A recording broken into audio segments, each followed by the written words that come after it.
Right, we're live. Okay, thank you. Welcome everyone to the May board meeting of the Monroe County Land Bank Corporation.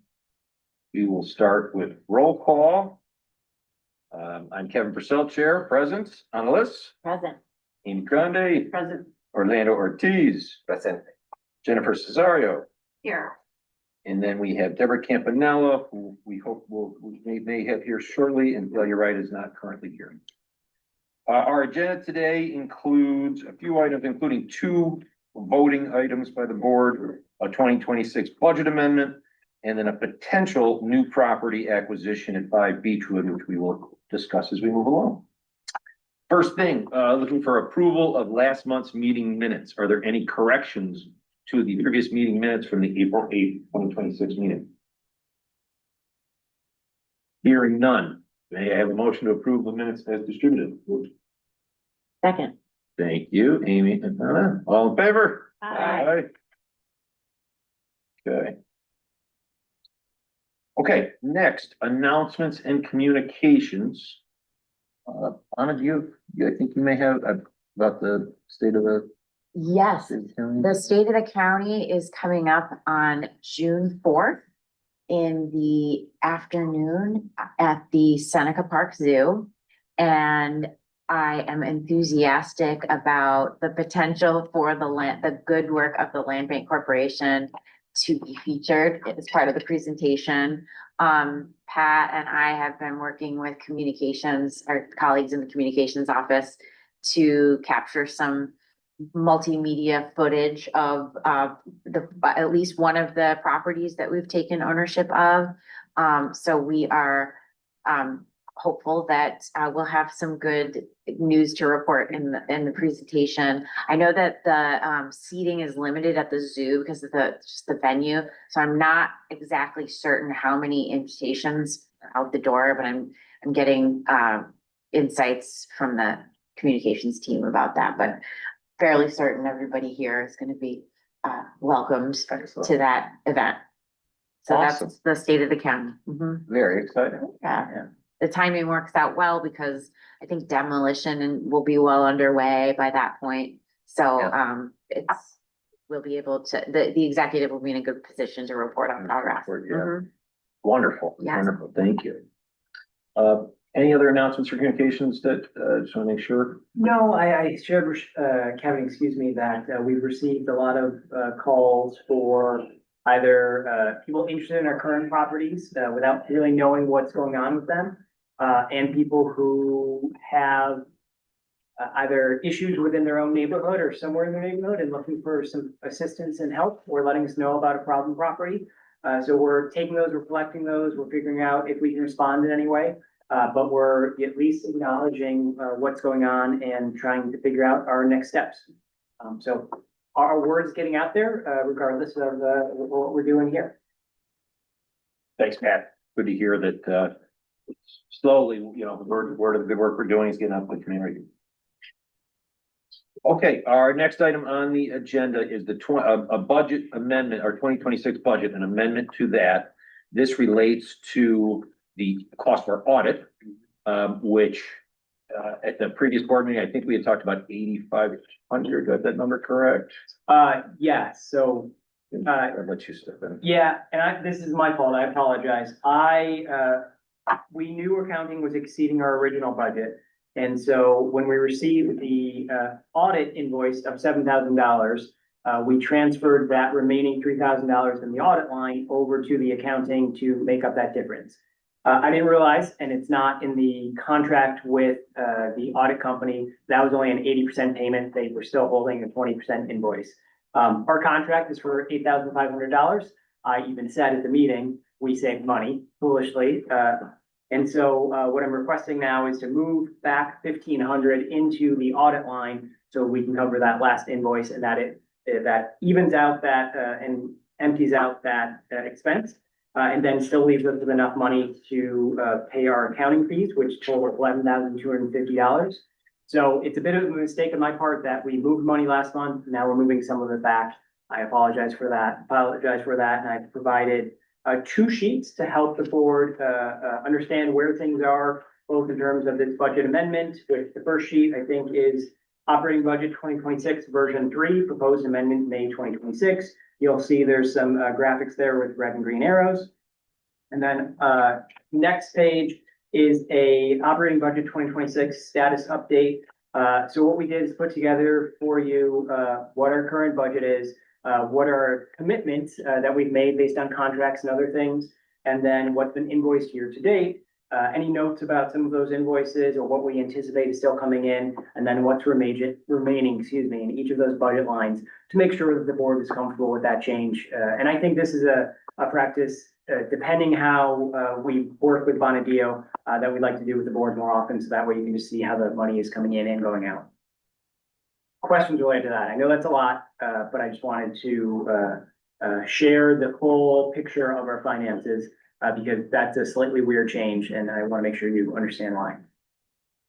We still achieve savings if we jump. That's right, that's right. Technically, on the whole, yeah. Yep. Any further questions about that proposed change? Hearing none, can I have a motion to amend the 2026 budget to move $1,500 from our accounting line to our audit line with no change to the budget total? So moved. Orlando second. Sorry, you beat you to it. All in favor? I, Anyone opposed? Great. Okay, next on the agenda is our treasurer's report.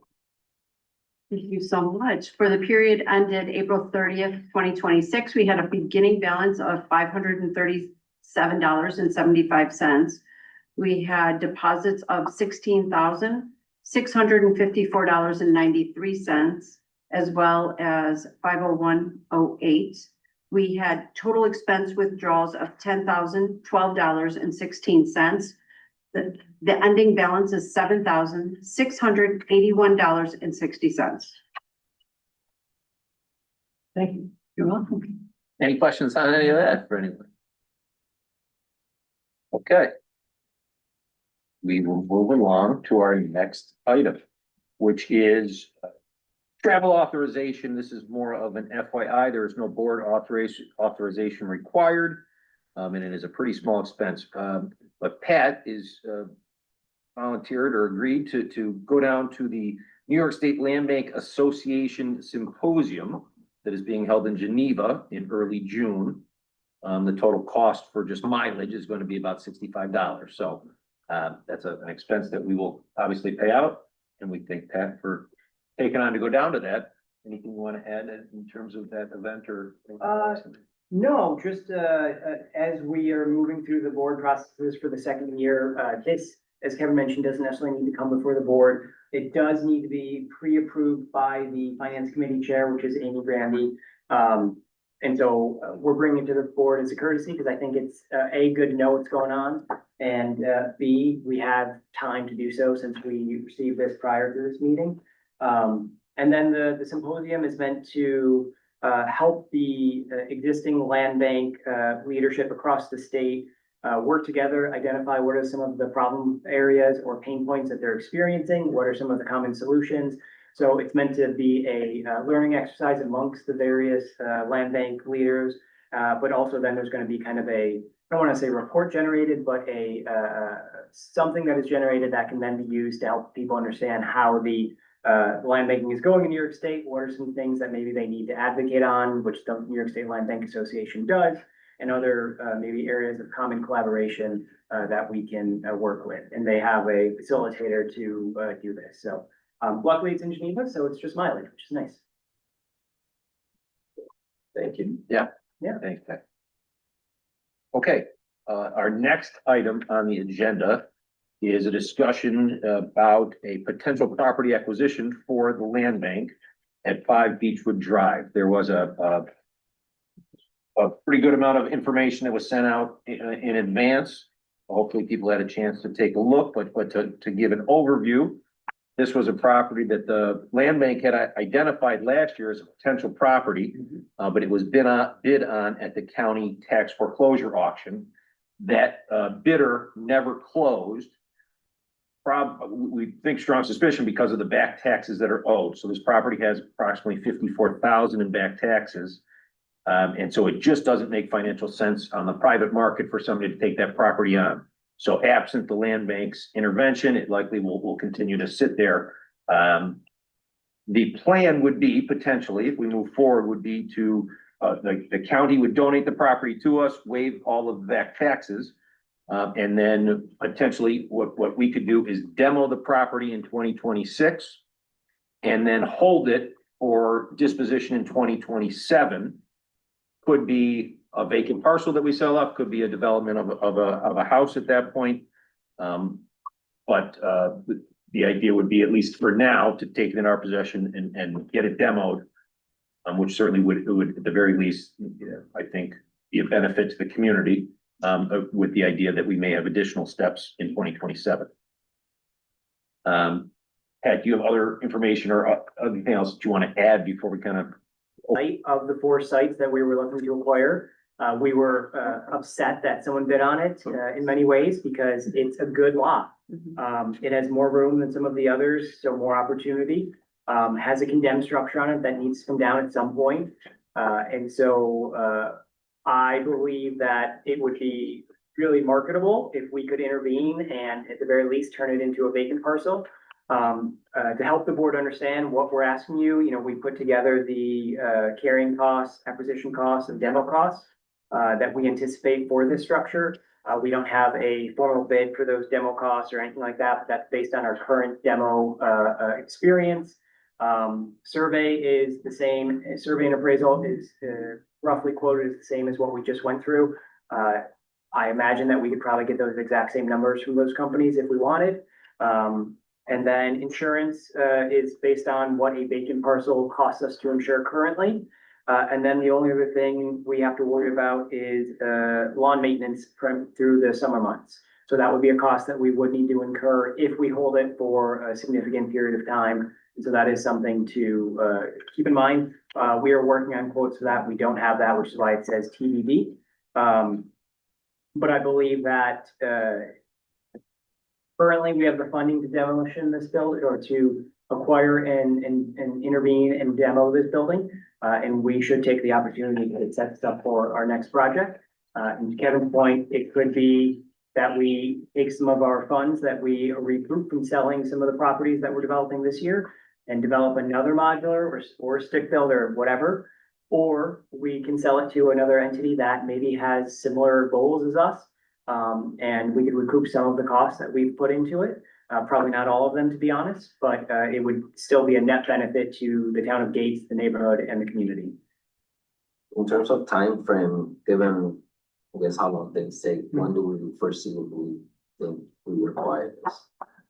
So we are bringing this to you today, so that way we can get it into the county's referral system, and it would be authorized in July. And that authorization would then immediately, we would turn it around and we would acquire it before the end of July. Because there is a deadline that we could worry about of July 31st related to the prior tax foreclosure auction. So in terms of acquisition, the timeline works. It works if we make a decision today. It doesn't work if we don't make a decision today, which is fine. After that, and while we're waiting on that process, we would put together an RFP for demo. Because that is required for the cost of this likely demo. We would, get quotes out before that. And so by the time that we receive this on July 31st, we ideally would have an RFP done. Contractors that we could tap on the shoulder and say, let's do this as soon as you're able. And based on our experience with the current demolition process, once they have a notice to proceed, they can move pretty quickly. So we anticipate that if we acquired in July 31st, we would have no problem demoing this before the end of the calendar year. That'll help with lawn maintenance costs too. Yeah. I was thinking the same thing. That's what I was asking. Like, put enough dirt around it, it'll buy us a little time. That's true, that's true. And just to make sure I'm clear, if we don't do it by the July 31st deadline, it would be included in next year's Auction. auction, In which September. opens up the potential of somebody else, essentially the same pattern repeating itself, somebody bidding very likely or at least possibly backing out again, and we find ourselves in the same cycle. And the tax numbers would grow. right? And the tax numbers, correct? And we wouldn't have the ARPA funding we currently have. Yeah. So this scenario is not as attractive next year. I think on the whole, this would be a win for us. You know, it's a property that we had set our sights on earlier in this process. Allows the county to further, you know, maximize value of the ARPA resources. And I think I would be in favor of us moving on this within the window of opportunity that we have. I agree. Sounds like we have some consensus here. That's wonderful to hear. At this point, can I get a motion to acquire the property located at 5 Beechwood Drive in the town of Gates? I'll move it. Thanks, Anna. Second? I'll second. Thanks, Deb. All in favor? Aye. Anyone opposed? Okay, that carries it. Wonderful. Thanks so much for the work to put that together and to be able to provide the opportunity for us. Thank you very much. We're excited. Yeah, As an aside, but relatedly, I had an audience recently with the town supervisor in Gates about a separate project. And it was after Pat and members of this board had an opportunity to visit the properties project site in Palmyra. And I think a couple of Gates town staff members from their code enforcement division were on hand at that site visit. So I relayed that to Supervisor Junta that, you know, the town staff was involved and enthusiastic about it, had some good questions, and he was very excited to understand, to get updated on what we were doing in Gates already with the two project sites, and he is eager to work with us on future opportunities, because I think blighted vacant parcels are of concern to him and the town, and so it was good. It was a good opportunity for me to spread the good word about the work of the land bank at the highest level of town government, because as you all know, towns and villages, you know, they have land use control. They're ultimately the deciders of what can and can't move forward in terms of new construction. So Gates is excited to work with us. fantastic. Yeah. It's great to hear. Yeah. Nobody wants this property sitting there with that placard on it. No. Yeah, right. The traffic Exactly. nuisance for kids. Yep. Right. Speaking of which, we have not shared, so the site visit, I don't think we really got a chance to talk about No. that. That was right after our April meeting. Yeah. I know Orlando and Kevin joined us and a couple members of the staff were there. Did everyone get a chance to see the pictures that we sent out? Does anyone have any questions? Kevin, Orlando, do you have anything you want to share? I was pretty impressed with the product. I mean, obviously, there's some things that were kind of like questioning and just wondering why it was like that, Mhm. but overall, from what I envisioned, manufactured home being, to actually seeing it as a different perspective, I think it's gonna work out very well. Yeah, I completely agree, and it reminded me of when you talked about going over to Syracuse to see a property over there and walking away very impressed, and the difference between what you might have pictured and then the reality, and that certainly was true. I echo what Orlando said. I think it's a quality product that we can be proud of putting out to the community. So I'm really excited to see it move forward for sure. And it seemed like the Cook Properties folks really wanted to work with the town folk, the folks from the towns. So that, you know, that communication seemed very solid, which is great to see. Yeah, hopefully means good things moving forward. Yeah, I agree. The lesson learned, I think, for me was understand or kind of seeing the way that different towns kind of Yes, saw the product versus others. So it was interesting to see how one might be thinking one way and another one are different. So I think for us, as we move forward and working in big different towns, understanding what are the things that they're concerned with for a product like that versus a stick build was nice. But I guess important to understand from our standpoint. and that probably speaks to what you were talking about, that the towns really are the final arbiters here in a lot of ways. Right. So there's a little bit different from town to town for sure. So these opportunities are valuable when we can bring the actual code enforcement folks Yes. to a project site, and we can show you know, the chief executive officer of a municipality, show them what the product actually looks like. To allay their concerns about, because a lot of the codes, the way they're written are a little outdated, right? Mhm. And so understanding what these modern products actually look like vis-a-vis what's in the code, helpful. And I got the sense that some of those, code enforcement fellows, this was the first time that they've seen a project like that. At least I get the sense from some of the questions they were asking that this is a new, process for them. So they're trying to work through it in their own way as well. So some education that we were doing out there. Yeah, yeah, and I think that's key. I mean, we need to make sure that the town's on board with what we're doing, otherwise it's not gonna move forward. And so that was really the goal of that site visit, and I think it achieved that. I know I had good conversations with the town afterwards about what we're hoping to do. You know, they had some concerns, and questions, and to Kevin's point, Cook is worked on those kind of issues in terms of making sure that it could meet town codes, and other issues that the code enforcement officers identified that are legitimate concerns. That, you know, it wasn't just aesthetic issues, it was issues related to whether this will meet various energy codes and will the pipes in the basement freeze. And so like realistic concerns. So that was very good and helpful, I think. Were there people from both Yep, towns? we had building inspectors from Gates, a building inspector and a planning / zoning officer of Greece. And I think I've communicated to this board that, you know, these are our pilot projects. We are hopeful that not only are they successful, but they're attractive to other communities. And we could use these as case studies to say, on these infill sites, this is the most affordable way to redevelop these parcels, because if you do a stick build on them, you really can't balance the numbers appropriately. And so these modular products in these infill settings are the way to go when you're not gonna be able to get the house to appraise for what you want. And that really helps. And so we want to be able to fill in these other areas. You know, this Beechwood property is another example where modular might make a lot of sense there, because there's a good chance that if you were to build a house, it's not gonna pencil out the right way. Thanks, Pat. Yeah. On our next agenda item is some updates. The first is on funding, some really, great news, thanks to the work of Pat and C and Grace and maybe Anna. I don't know who all was involved, but it's the ARPA funding and a potential advance of some ARPA funding dollars.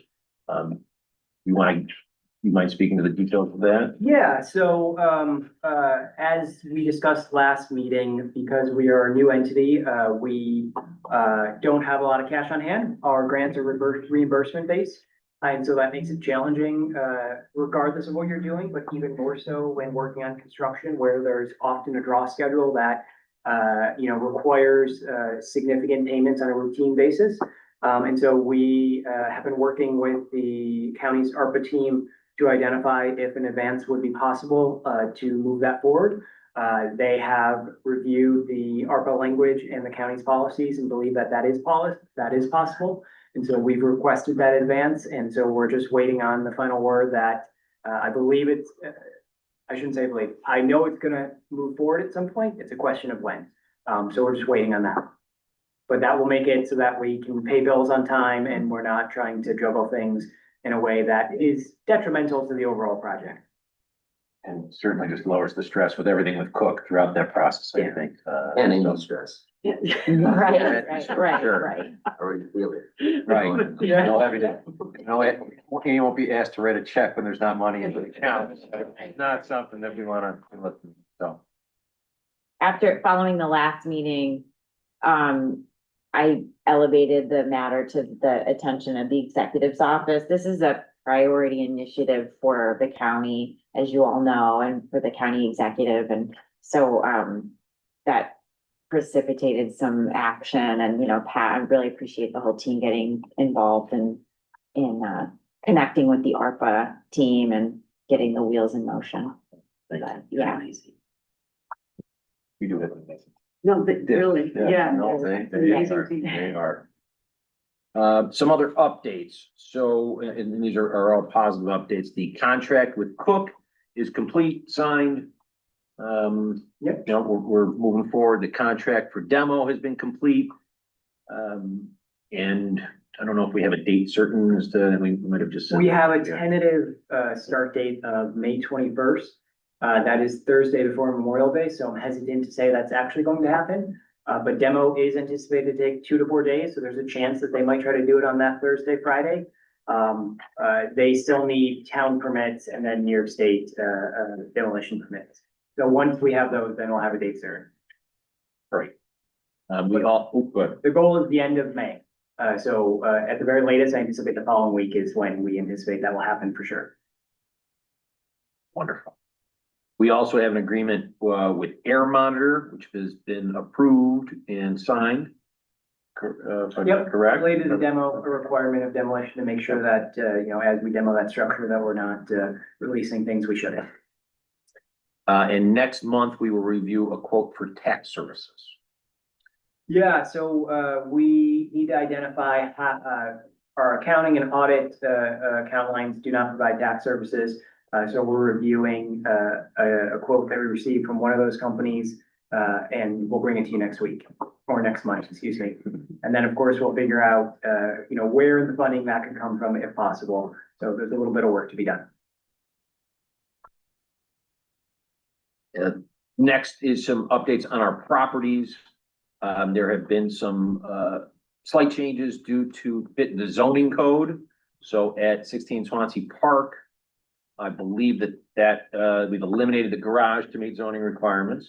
Yeah, so with all of our sites, I have been working with Cook to move as quickly as possible. And one of the things we determined is that, you know, getting a variance, getting a variance would require significant time and could potentially harm our deadline. And so they have been operating under the guidelines that if they can identify a way to move forward within the current zoning code, which generally includes, you know, setbacks, area variance or area requirements, that they should do so. And so in doing that, they've identified that at 16 Swansea Park, they can't fit a garage on that site to meet the zoning code. They can still fit a 1,300 square foot house, which is great. And so they propose that we eliminate the garage. Of course, we won't be paying for that, so that would be savings on the project. I have not talked to them, but I do propose that we identify a shed or something else to put there. This person is gonna have a lawn, they will have a lawnmower and other things, so they're gonna wanna have a place to store them. And then that's the only substantial change in terms of what we previously talked about. And that will be a change order that we'll have to work with. So I'd like to hear the board's thoughts on that. And then Renoff in English, no substantial changes there. Renoff, we anticipate a 1,300 square foot house, 1-car garage as originally proposed. And then on English, that is going to be a 1,493 square foot house with a 1-car garage. That's one of our larger sites. And so that, you know, a little bit larger, and it's also in a slightly, probably more expensive neighborhood. So a larger house will actually be a benefit there as well, so that it appraises closer to surrounding houses. And then the Cook has not submitted for final permits yet, but they have been working with the town on refining and have submitted basic site plans to each of the communities for review. And so they're just waiting on some final indication that they have met all the zoning parameters, and then we'll submit a final application. Questions on that? I know that's a bit of a change, so I want to make sure everyone's comfortable with that.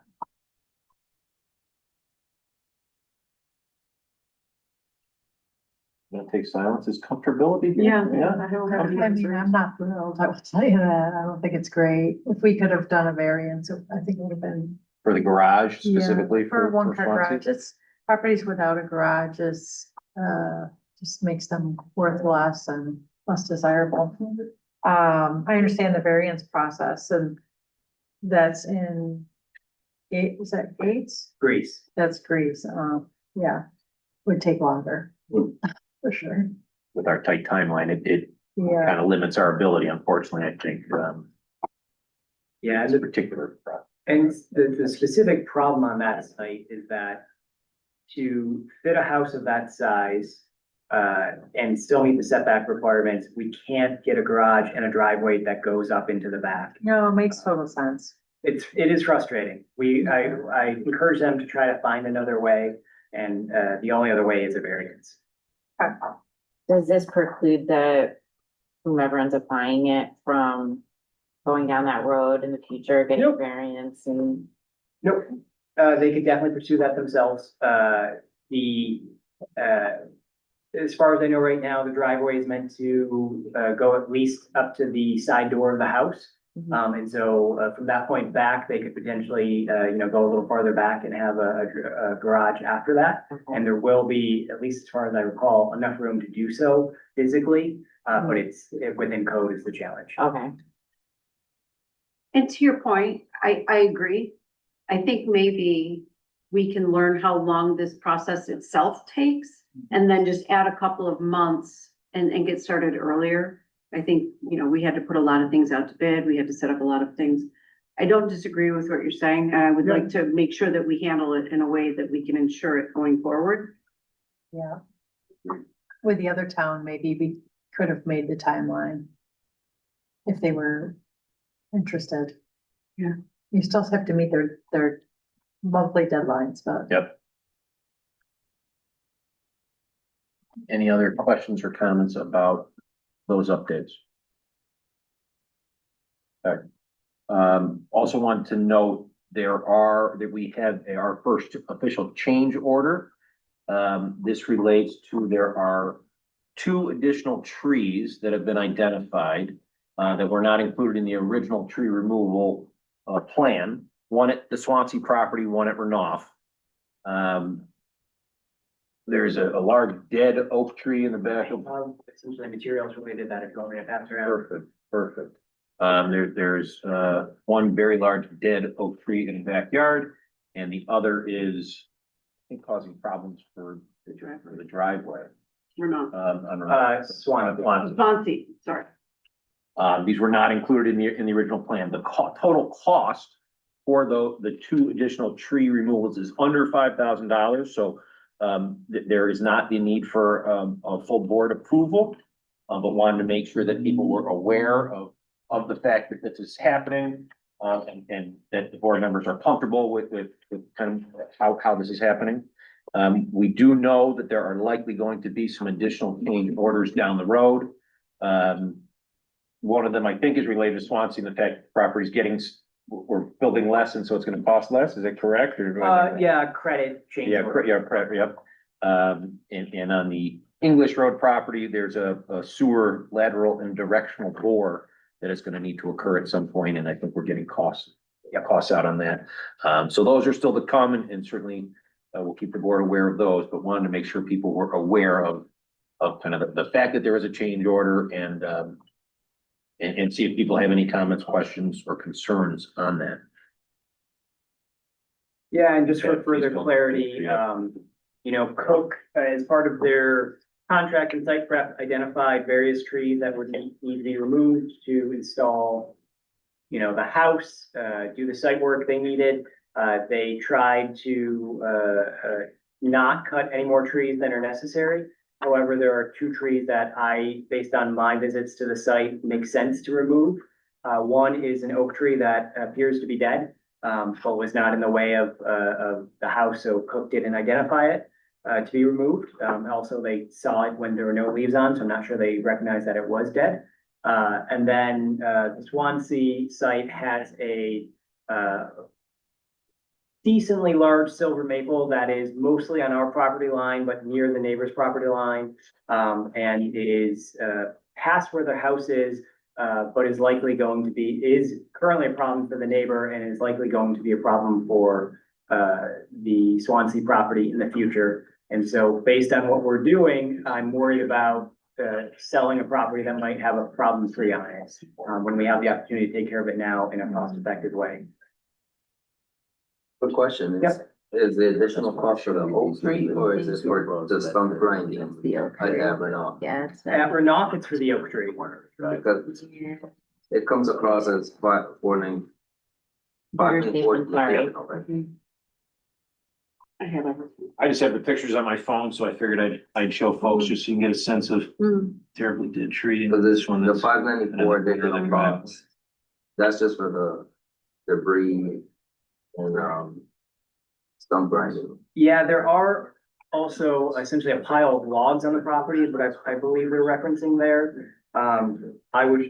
I can clarify with them. This just came in today, which is why, But you're then getting. the front says like question the health of the oak tree. Yep.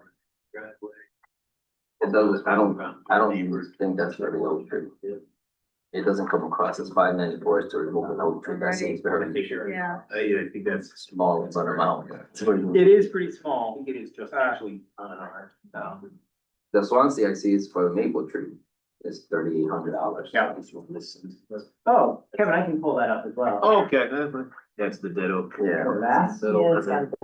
And then this one, which is, I think, just on our property, we'll call it pounds for. I just wanna make sure we're clear that the, Yeah. you know, whether, if we have to come back for. And I do have a meeting with properties to talk about, the sites tomorrow, and ask a few questions. So, this is something I can ask them about tomorrow. What are we talking about now? There we go. Did something change with English? I thought we were gonna do a two-part though. Did something change last month? I wasn't here. I don't know that anything changed. I think once again, to meet the zoning parameters, that's what they selected. Okay, I think at one point we may have discussed a two-car at that, but yeah. I thought that's what I over thought. time, I think that they're thinking. And so this is the picture that Kevin was passing around. Apologies if it's fast. But this is. Or the tree that your photo I picked was Yeah, so this is the tree, that, is proposed to be removed. This is the pile of logs, and I can show you another picture of it, that is also being proposed to be removed as well.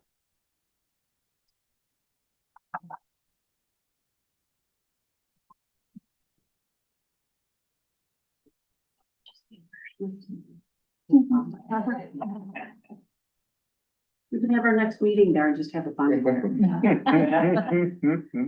Yeah, that's the same tree. Yeah. So, That's the answer fast. yeah.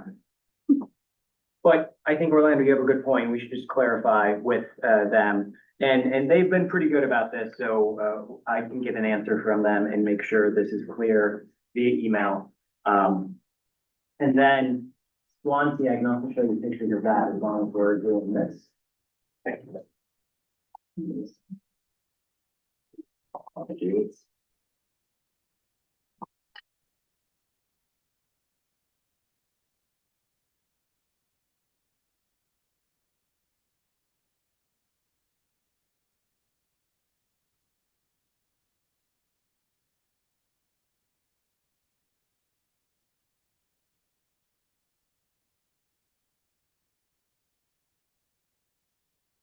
So it's the Swansea Avenue Old Road, but this is the tree we're talking about.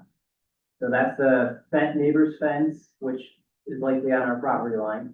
That is the survey mark, and that is the tree that, like I said, is a silver maple, which, if you know anything about trees, it's not a great tree to have near properties because they grow a little too quick and they have brittle branches, so they drop easily.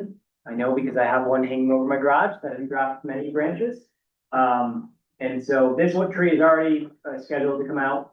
And then this is the one we're proposing to remove, which also would prohibit any additional driveway length going into the back. The house will end before this location, but it would prohibit it from going any further. Do we think that will impact that fence? That's a good question, and one that we could identify.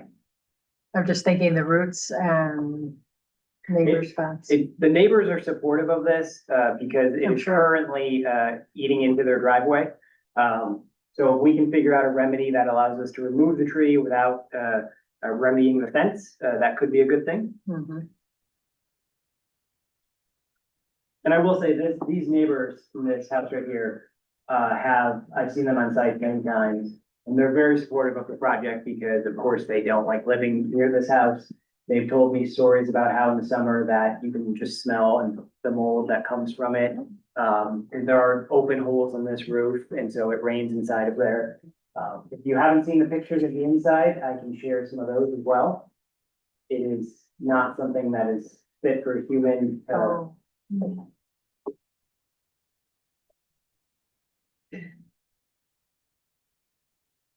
Nobody wants that for a neighbor. no. You film a horror movie. Yeah, right. Hmm.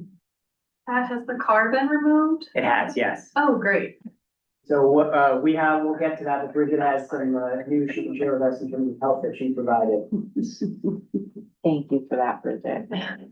But yeah, so, these pictures were taken, I don't know, 3 weeks ago, 4 weeks ago. In a process to get the building truly condemned from the town of Greece to make demolition easier. We needed to make them aware of the inside because they were not aware of the inside.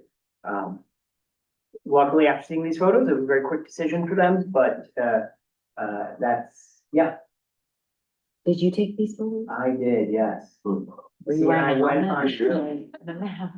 I did have a respirator on. Good. Risking life and limb for the. Luckily, I have a nice old house that I've had to, do some things on, so I have necessary equipment to go in the old. But yeah. And then, what else? That would be good for marketing. Yeah, so Kevin actually brought that up on a call we had, yesterday. We planned, much to my point about kind of the case studies for the other communities. We plan to put together a, before and after case study for each of these parcels. This one ideally is the best seller. And we also will have an intern this summer, and we anticipate using them to do some various work, including something called a story map, which is like a digital kind of mapping feature that we can use to tell the story and share the locations as well. Excellent. Sure. So more to go on that come this summer. But yeah, so going back to the tree removal, Kevin, I'll turn it over to you in terms of how you want to handle the rest of that. So, and I apologize, because I was walking around showing the phone off, and I think I missed, Orlando, your concern or maybe your comment about the tree removal, so I don't know what action. Yeah, I was just questioning if that 594 was for the oak tree or not. We came across as it was, but I didn't read that in the. No. Yeah, I'll double check. I did walk the site with Mark and we, visited the tree, so he knows exactly what I'm talking about. I know the arborist has also been on site and is aware. So let me double check. I would say that there's probably some ease there. I mean, that's a pretty small and easy tree to drop considering what's going on. On site, they're doing much larger trees, so the addition is not that much. But I think to your point, the one on Swansea's a lot more complicated because it's near houses and things like that. But I do have a call with Mark and I can clarify all those things and then report back to the board. Yeah. Okay, any other comments on any of that? And one thing I just want to make clear, the original quote for tree trimming is included in Cook Properties' overall price. It's not a additional bill or invoice we're paying, but this additional sum is, because that is not included in the original scope, or at least that's how they are proposing it to us, and that is for us as a board to determine whether we believe that is a true change order or something that is within the scope of their work and we should push back on. And again, at this point, the cost is under that 5,000, so it doesn't require board a formal approval, but being that this is our first go through in this entire process, I think, and I thought it made a lot of sense to just make sure the board was aware of what's happening, how it's happening, to make sure people are comfortable with it, as we move forward. Our last updates are on marketing. And since we already mentioned the car that we saw in that picture, there's a pretty good story behind how that got removed. Do you wanna fill in, or Pat, do you wanna steal anyone's thunder? You can start and then I can finish. Yeah. So, Closer. as I think I can't remember if we communicated, but I know we discussed the last meeting, that it was essential that we communicate with the neighbors about what's going on with this project come, summer as construction starts to begin. And we sent a good neighbor letter that I'm calling it, to all the surrounding neighbors, letting them know about what's going on all three of our sites. Provided contact information for the land bank and for Cook Properties. Explained that there's gonna be a little dust, a little noise, but it's all for the better. Asked, because there were at least two cars on 16 Swansea, that clearly should not have been there, for people to remove their property, so that way, we could get working. One car was quickly removed. It's clearly a neighbor's car who was just, temporarily parking that there, so that way they didn't have to worry about street parking.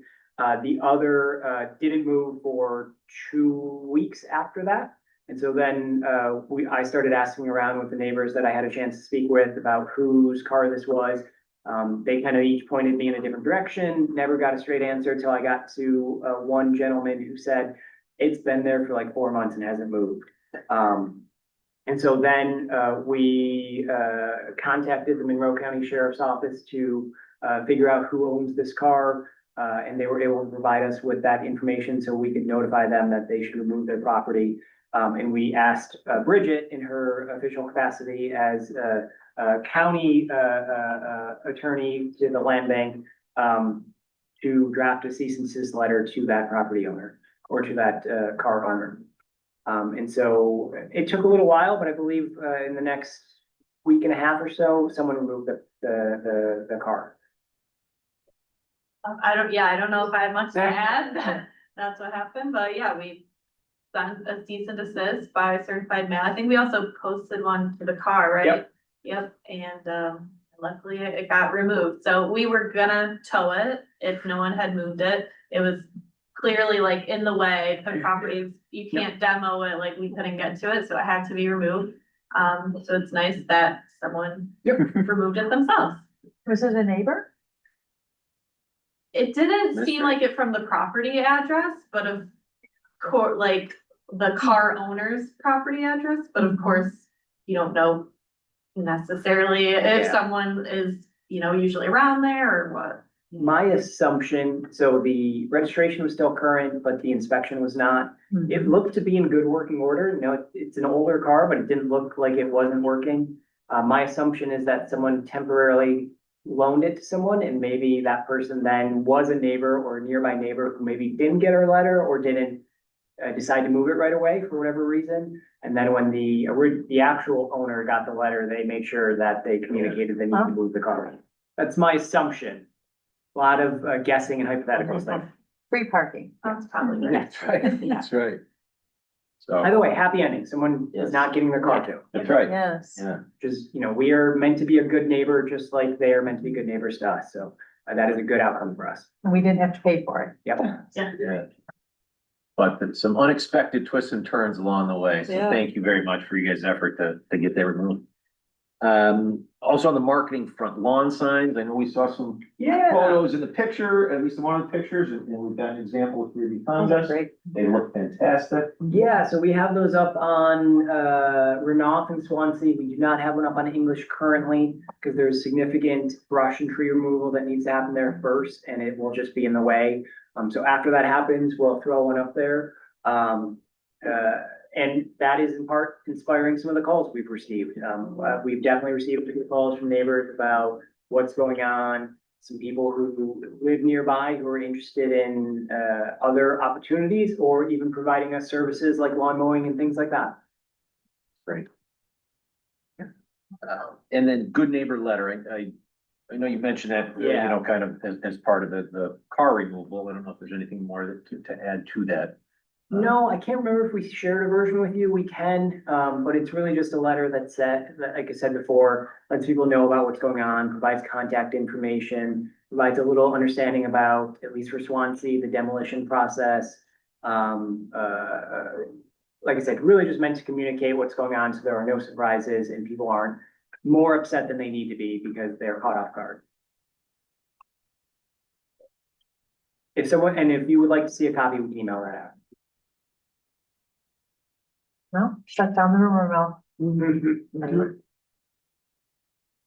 Okay, that's it on our updates.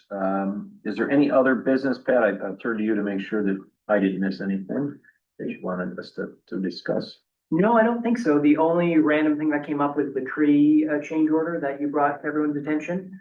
So I think we're good there. We're,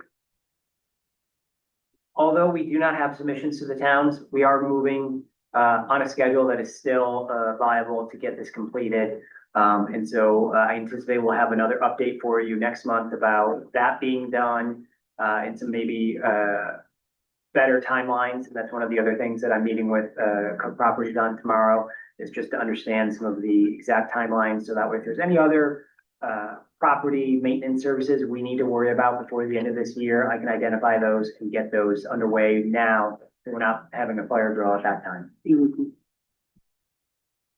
Any other business from other board members or anyone else at the table that they wanted to bring up? Questions? Or If there's questions, anything concerns, here, that's right. yeah. And if you want to catch me at the end, I'm happy to share anything else with you if you have something more detailed. I'll just make a quick introduction. I did a brief one in the Alright. beginning, but not everyone was here. This is Jeff. He is with the law department. He started Monday. I am still at the land bank with planning. I'll be at the meeting, but Jeff will be helping with real property. So he may be helping Jamie with our transfers. He may with some tax questions, and so he just wanted to meet you all, have you meet him, just so if you're getting, if Jeff is on things, you have a face to the name. And he also will be helping with ARPA, so we may have a friend there. Excellent. So yeah, just wanted everyone to meet him. And what is your last name? Albany's, Okay, ALBAN, yes. okay, wonderful, welcome. Jeff, welcome aboard. I apologize. I meant to do that very first thing of the meeting and then it slipped my mind, so my fault on that, but great to have you aboard. Okay, I don't hear anything else, so we'll move forward. Our next scheduled meeting is Wednesday, June 10th at 3:30. Hopefully, maybe we'll see some of each other at the State of the County on June 4th, the zoo. Yeah. Be exciting. So can I have a motion for adjournment?